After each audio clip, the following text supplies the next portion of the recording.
Good morning, friends. How are you today? That was the last harvest of the 2023 season, and I'm very relieved because I'm ready to move on. So I still have to harvest some status at home, but I only have 7 bouquets to make today because this is for our monthly members, not for the...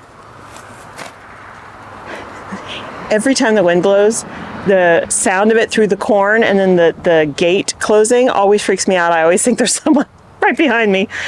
Okay, so like I said, I only have 7 bouquets to make today, so that's fast and easy, and I'll show you the ingredients. Pretty much the same as we've had. We've got lots of zinnias here, lots of pretty colors. We've got a few remaining sunflowers. We're gonna have a lot more status. I just have to get it at home. And then we have some celosia, finally. It's the end of the season. It's finally coming up. We have this Amaro basil and mahogany splendor hibiscus. Now, all of these ingredients here have a strong tendency to wilt as soon as they're cut. So they'll need to stay in this bucket with water and hydration solution for a few hours before they will hold up in a bouquet. So we'll get all these home. I'll get the rest of the status harvested, and then we'll keep going. We'll move on. But I wanted to show you, I waited all season hoping that these squash plants would finally start taking off and climb this cattle panel trellis. Well, now they're finally starting to take off, and of course it's the end of the season, so they're gonna get pulled up pretty soon because we're gonna start tearing down the farm in the next week and a half.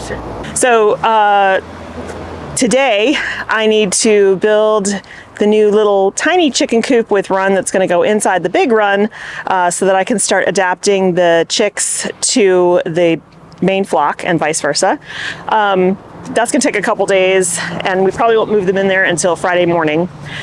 Or maybe, gosh, this is a hard decision because Friday morning we leave Mike and I and Dylan to take Dylan to Ashland, Oregon to move into his dorm for college. And so we're going to be gone for a couple days. Aiden will be staying back. He's got school and he wants to take care of the animals and stuff. So he'll be staying back, but I don't know if I want to task him with having to deal with making sure the integration on the chicks is going well. So they may just stay in the brooder. They're still not fully feathered out anyway. I mean, they're real close, but I want to make sure they're completely feathered out before I take them off supplementary heat, because it's been, it's beginning chilly at night, 50 degrees Celsius, and any day we're going to dip into the 40s. So I want to make sure they're fully feathered and they can sustain without supplementary heat. So I may just wait and do that when we get back, but still build the coop so that we can put it in there as soon as we're ready. So there's that to do today. We have somebody coming by to do some work in the house, so I'll have to be available for that too, which is why I'm staying at home. But tomorrow, I have a doctor's appointment in the morning, and after I do the initial deliveries, I'm hoping to get back out to the new farm property, get the remaining stakes in the ground, string up those beds, and then start scooping from the pathways and raking in and getting the bed tops built up. And then they'll be ready to accept the amendments and the compost once I order it, which I'm going to wait to do because, like I said, we're going away. Generally, when I place that order, it's like, okay, we'll be there tomorrow. So I need to wait to do that till we get back.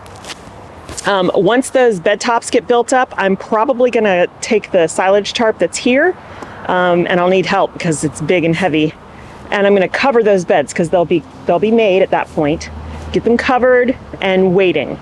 The seedlings at home have mostly all germinated. They're looking really good. And we should be ready to plant out by mid-October. But I also am going to start disassembling the deer fence here. So that means pulling up all the T-posts and starting to roll up the fence line. I'd like to get that fence installed over there, at least what I've already got here, so that I know how much more I need to buy. I do know how many more T-posts I need to buy, unless any of these get bent in the process of pulling them up. But it's the amount of netting that's still in good shape. So, all on top, all the netting everywhere is fine, except down at the bottom, there's a skirt that goes out so that things can't dig under. But, from all the string trimming and stuff, a lot of it's been shredded in places. So I just have to decide, how much more netting I want to buy, because that gets expensive. So it's an entire week later. It is Tuesday, a whole week after I shot that first part of the video.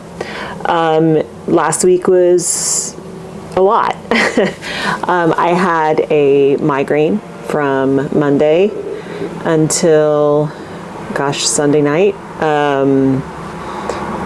I kept taking medication, and there's only so much you can take of prescription medication before you have to stop. So I was still functional during that time, but not very. But the bigger thing was we were getting Dylan ready to take him to school, to college.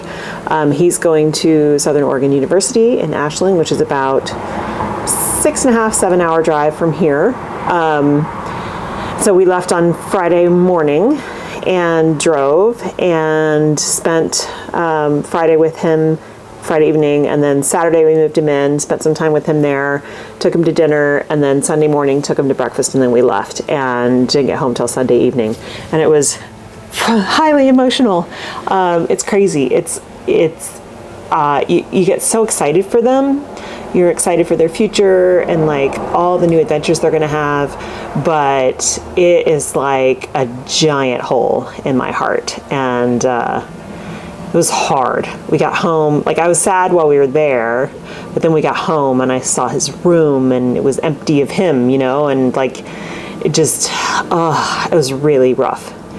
So yesterday, Monday, I was going to try to film something, but I just didn't have it in me. I spent the entire day cleaning the house, which for some reason is therapeutic for me. That helped a lot. So today is Tuesday, and I did hear from him finally last night. I've been trying really hard not to text him because I don't want to bother him. I also don't want to, I want to allow him to adapt a little bit and not have me too many constant reminders. Like he's going through a lot of change right now, obviously, and there's a lot of stuff starting up. Classes don't start till tomorrow, but a lot of introductory stuff, and I just didn't want to be in on that. But I finally gave in last night around 8:30 and texted him and just said, I hope you had a great day. Thinking of you, I love you. And I didn't expect a response, but he did respond, and he said, yeah, I had a really fun day and I love you too. And then that, for some reason, kind of fixed me. I feel like, okay, I'm good for a while now.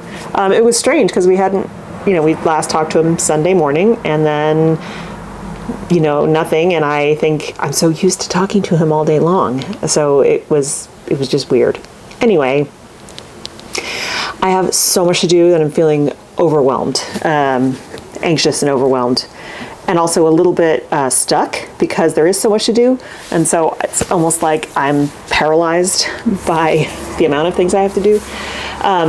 So I had to prioritize. And the first thing I really need to do is get this chicken coop built, the tiny coop for the babies, because they're not really babies anymore. They are almost 5 weeks old, but they're huge in there. Thank God there's only 4 of them. And they'll be able to sleep in the brooder at night. They'll just cuddle up together and be fine. They can stay warm and they don't need a whole lot of space at night. But during the day, that is just not the place for them. It's too small. It's not good. It's not healthy. So I'm going to get this thing built, and my plan is for the next 2 weeks to move it around the backyard daily. They will go in there in the daytime. It is not going to be predator-proof in the backyard, so I cannot leave them in there overnight. They'll just go back into the brooder inside the greenhouse with the door locked, and they'll stay safe in there overnight because they'll just cuddle together. But they need to have space to move around, and I want to give them some chance to be on grass and get used to the environment, get exposed to everything that they're going to be exposed to. And then in about 2 weeks, we will move the coop into the main run, where it actually will be predator proof, because it'll be behind basically 2 layers of protection, and they will stay in there 24/7 for probably a week, 2 weeks, until the big girls get adjusted to them and the little girls are safe. And also by that point, we'll figure out if 1 or 2 of the 4 are roosters. 2 of them are for sure females because they are red sex link and they are guaranteed to be females. But the Buff Orpington and the Copper Moran is a crapshoot. I don't think they're rused. They're not getting crazy comb development. They're not aggressive or anything like that, but we'll see. We will see. They are only 5 weeks old. So, all right. So I'm going to start working on this coop. I think if I get this done, it'll help me feel better. And there's some news on the moving farm front. I have so much work to do still out there, but I think I have a line on a new renter, not that it's my job to find one, for the other farm site, who might want, and my landlords are interested in me leaving all the infrastructure there, which means they would have to pay me, obviously, to leave the infrastructure so that I can set up new infrastructure at the new farm. But that would be pretty darn awesome, because then I don't have to move it. There'd be very little for me to move.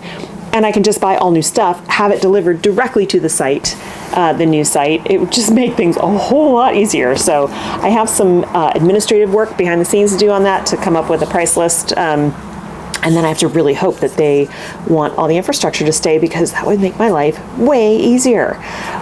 So I've got work to do on that today too. All right, so let's get started on building this chicken coop. It's just a little, prefab thing from Amazon. It'll be fine for them. It doesn't even have nesting boxes, and it doesn't need it because these guys aren't going to be laying until probably March or April. Yeah, let's get started on this. I'm going to listen to a book while we're doing this, and hopefully I can get it done today, because I really want to get those guys on grass.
Yay, project done. Actually, that was really easy. You know, definitely cheap, and I would never trust birds in here overnight, even if I put a skirt around it of hardware cloth. It's lightweight, it's easy for predators to get in, but it's the perfect size for my little ones to be in the backyard running around on grass. They're sheltered from the sun and rain when we start getting it, and it'll fit just fine in the run. And they'll be safe in there from the big girls while they are adjusting. So this is a tray, a litter tray, basically. I can fill it with litter, and I will. And then up here is just a place where they can go if they want. At night, there's a little, ladder in there, and then there's a little space under here. But yeah, this is really, they sell this for people to have permanently. It's like for just 2 birds, but I would never keep birds in here permanently. But perfect for my needs right now. So as soon as Mike is done and about to take lunch, I'll ask him to help me get it to the backyard. It's not heavy, but I don't, because it's cheap, I don't want to break it apart trying to move it myself back there.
Well, I think they are starting to settle in. They're going to get a lot of movement over the next 2 weeks, really. I'll move this chicken tractor, well, it's a coop, but it'll be act like a chicken tractor, all up and down the yard.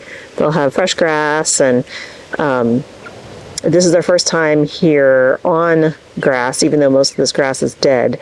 And I do notice they are struggling a little bit with their crops, and so I do want to give them a chance to get used to eating stuff like that before I move them on to dense green grass. But they seem pretty happy in there. They're definitely hearing new sounds that they're not used to hearing, even though we're only 10 feet from the greenhouse. And it's breezy today, so it feels different to them. But yeah, they're still a little uncertain, but I think they're enjoying themselves. They're scratching, they're pecking, but like I said, I would never trust this overnight. It's so lightweight that, we've got a trio of raccoons that traipse through our backyard at night that my cat would love to try to kill, even though she would never be able to do it. And they could probably pick this thing up and reach under. So yeah, definitely won't leave them in here at night. So I think that's going to be it for me today.